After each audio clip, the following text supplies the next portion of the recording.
하나님 말씀 가운데 나오신 모든 미랄의 성도님들을 주님의 이름으로 축복합니다. 오늘 우리에게 주시는 하나님 말씀이 듣는 모두에게 놀라운 능력이 되는 귀한 하루 되시길 간절히 원합니다. 오늘 말씀은 시편 88편 1절에서 18절까지의 말씀입니다. 주님, 나를 구원하신 하나님, 낮이나 밤이나 내가 주님 앞에 부르짖습니다.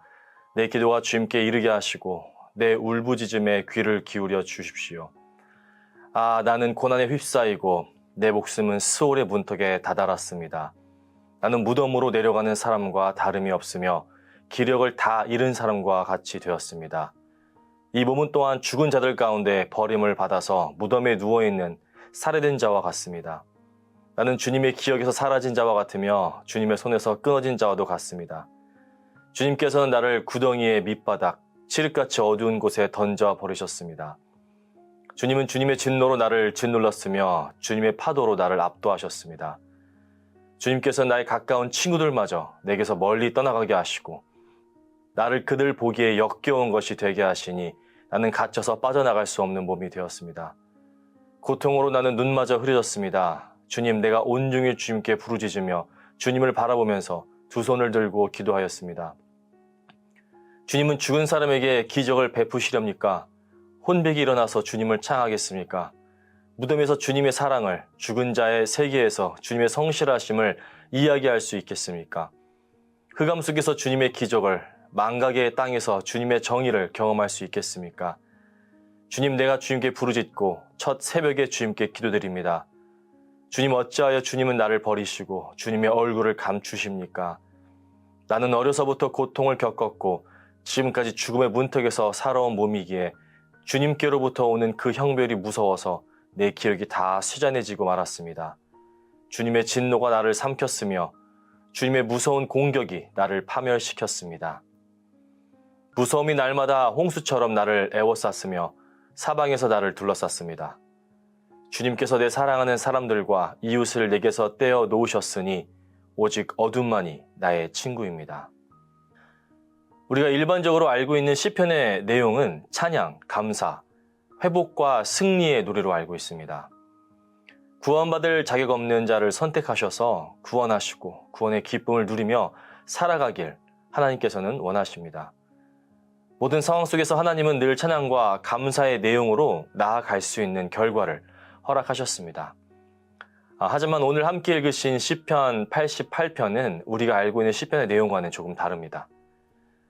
시편 88편은 눈을 씻고 봐도 기쁨도 회복도 찬양도 등장하지 않습니다. 마지막 18절까지 읽어도 빛이 보이지 않습니다. 시편 88편은 성경 전체에서 가장 어두운 시편이라 불립니다. 그런데 왜 하나님께서는 이 어두운 내용으로 가득 찬 시편을 성경에 기록되도록 허락하신 것일까요? 그 어떤 찬양과 경배, 감사와 회복의 내용이 등장하지 않는 시편 88편이 어떻게 시편의 내용으로 들어간 것일까요? 오늘 말씀을 보면서 알 수 있는 것은 그 어떠한 절망과 고통 가운데 있는 우리의 기도를 하나님께서 관과하지 않으시고 들으시고 받아주신다는 증거이기 때문입니다. 시편 88편의 말씀을 통해 하나님께서 우리 모두에게 어떠한 말씀을 주시는지 함께 나누기 원합니다. 먼저 시편의 시인은 하나님께서 자신의 구원되심을 1절에서 고백하고 있습니다. 그런데 오늘 시인의 기도는 기쁨의 기도가 아니라 주님 앞에 부르짖는 장면으로 시작합니다. 어떤 간절한 기도의 제목이 있었는지 그는 부르짖는 기도로 주님께 나아옵니다. 이 장면만 보아도 그가 얼마나 간절히 주님께 기도하고 있는지 우리는 알 수가 있죠. 그의 삶 속의 고난은 끊이지 않고 계속되는 상황 속에서 기도하며 나아가지만 그 기도는 응답되지 않는 것처럼 보입니다. 그는 구원하신 하나님이라고 부르지만 지금 그 구원한 하나님께서 아무 응답도 하지 않으시는 힘든 상황을 지금 견디고 있습니다. 그는 밤낮으로 그의 기도가 주님께 올려지길 간구하고 있습니다. 그의 기도를 주님께서 들어주시고 귀 기울여 주시기를 기도하고 있습니다.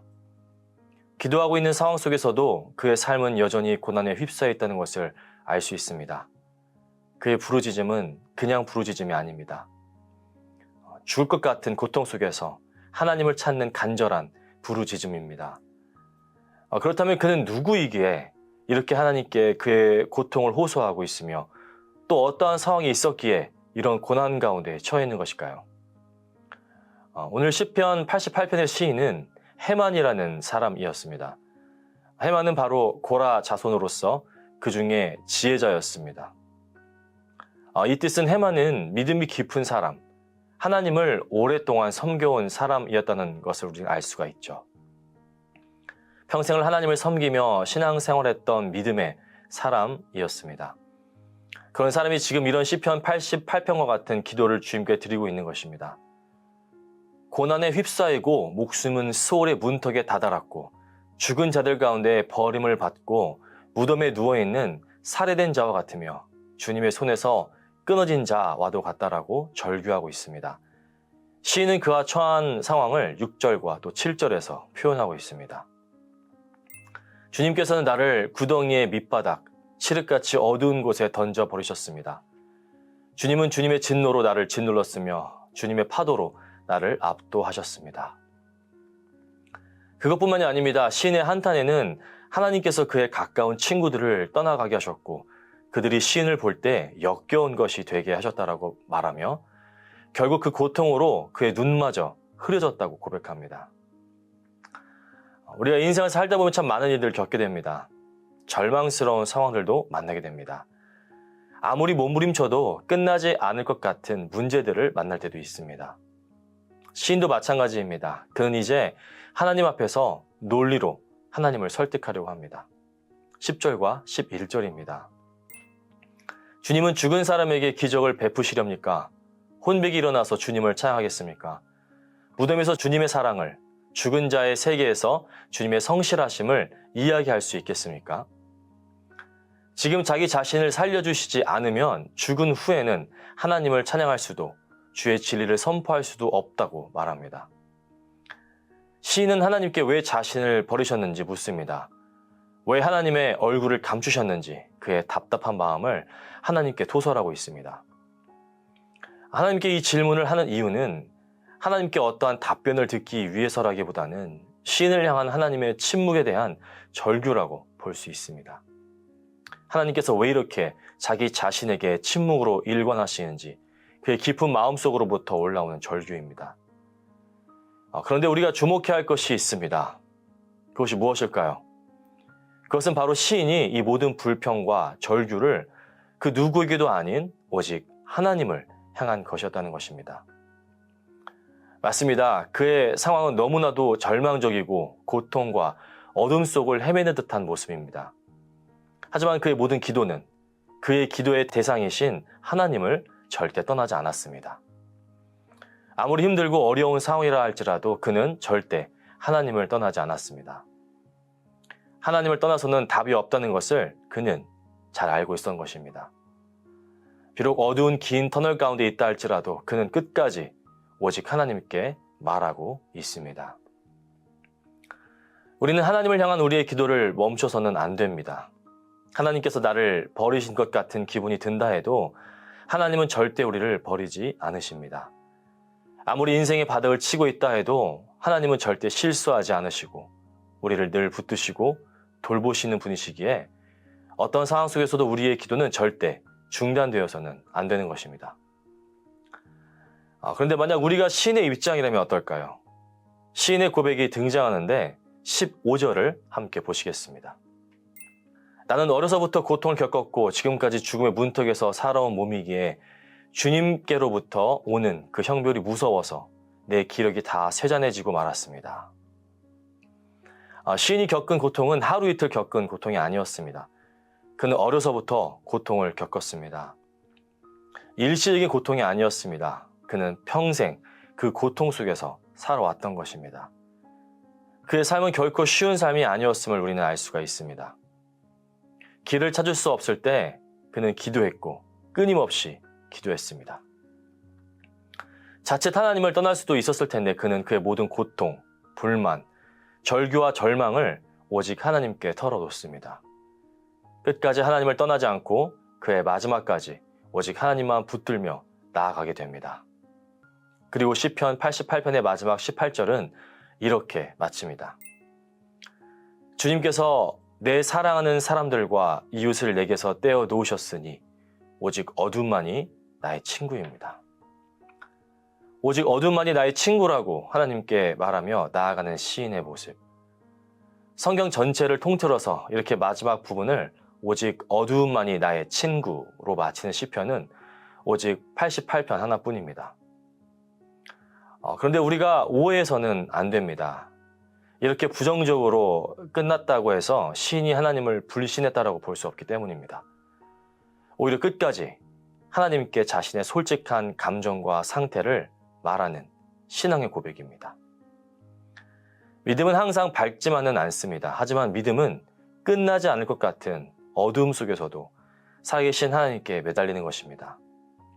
시편 88편을 통해 우리는 한 사람을 떠올리게 됩니다. 바로 겟세마네 동산에서 기도하신 예수님입니다. 예수님은 땀이 핏방울처럼 될 정도로 하나님 아버지께 간절히 기도하셨지만 하나님께서는 그 예수님의 기도에 침묵하셨습니다. 십자가에 달리셔서 나의 하나님 어찌하여 나를 버리셨나이까 라고 하늘을 향해 절규하셨던 그 예수님의 모습이 오늘 시인의 고백과 비슷합니다. 우리 대신 십자가를 지신 예수님의 탄식이기도 합니다. 그렇습니다. 우리가 절망 속에 있을 때 예수님은 그 누구보다 우리의 고통을 아시고 이해하시고 언제나 영원히 함께 하십니다. 우리 사랑하는 성도 여러분, 믿음이란 어둠이 없다라는 뜻이 아닙니다. 어둠 속에서도 절대 기도의 끈을 놓지 않는 것입니다. 하나님의 침묵 가운데에서도 하나님을 향해 끊임없이 기도할 수 있는 마음, 응답이 없어도 하나님을 절대 떠나지 않는 신실한 마음, 이러한 것들이 오늘 시편 88편이 오늘 우리에게 주는 도전입니다. 삶이 너무 고되고 나를 향한 하나님의 침묵이 길게 느껴지신다면 이런 어두운 기도로 가득한 시편 88편을 성경에 넣으신 하나님께서 절대 우리의 기도를 외면하지 않으신다라는 사실을 잊지 마시길 바랍니다. 로마서 8장 26절은 이렇게 말씀합니다. 이와 같이 성령께서도 우리의 약함을 도와주십니다. 우리는 어떻게 기도해야 할지도 알지 못하지만 성령께서 친히 이루다 말할 수 없는 탄식으로 우리를 대신하여 간구하여 주십니다. 오늘도 성령님과 함께 깊은 기도 가운데 나아가시는 우리 모든 성도님들 되시기를 주님의 이름으로 축원합니다. 기도하시겠습니다. 사랑의 하나님 아버지 감사드립니다. 우리에게 새날을 허락하시고 예배자로 불러주심에 감사드립니다. 하루의 첫 시간을 주님께 드리오니 이 시간을 통해 주님과 깊은 교제 가운데 나아가게 하옵소서. 여전히 연약하여 죄 가운데 방황하고 있는 우리의 모습을 보게 됩니다. 주님, 우리를 불쌍히 여겨 주옵소서. 우리의 죄를 용서하여 주옵소서. 예수님의 보혈로 깨끗하게 씻어 주옵소서. 하나님께서 우리 가운데 허락하신 형제 자매들을 돌아보게 하시고 하나님께서 허락하시는 마음으로 사랑하며 나아가게 하옵소서. 주님의 몸된 교회를 더욱 바로 세워나가며 주님의 기쁨이 되는 우리 모두가 되게 하옵소서. 끝나지 않을 것 같은 어둠의 긴 통로 가운데 있다 할지라도 우리의 기도를 들으시며 우리를 눈동자처럼 보호하시는 하나님의 은혜와 신실하심을 잊지 않게 하옵소서. 예배를 통해 주님의 놀라운 임재하심을 경험하게 하여 주옵소서. 지금도 여전히 영과 진리로 예배하는 예배자를 찾으시는 주님, 우리 모든 성도들이 주님 앞에 진심으로 예배할 때 우리가 주님께 올려드리는 예배 가운데 임재하여 주옵소서. 우리에게 예수님의 마음을 허락하여 주셔서 하나님의 나라와 하나님의 뜻을 이루며 살아가는 귀한 삶이 되게 하여 주옵소서. 마음이 아픈 성도들, 또 육체가 아픈 성도들이 있습니다. 주님께서 긍휼한 마음으로 찾아가 주시고 위로하시고 치유하여 주옵소서. 환우들의 가족들을 붙드시고 지치지 않도록 놀라운 힘과 능력으로 함께해 주시기를 간절히 기도합니다. 감사합니다, 주님. 이 모든 기도 살아계신 예수님의 이름으로 기도드립니다. 아멘.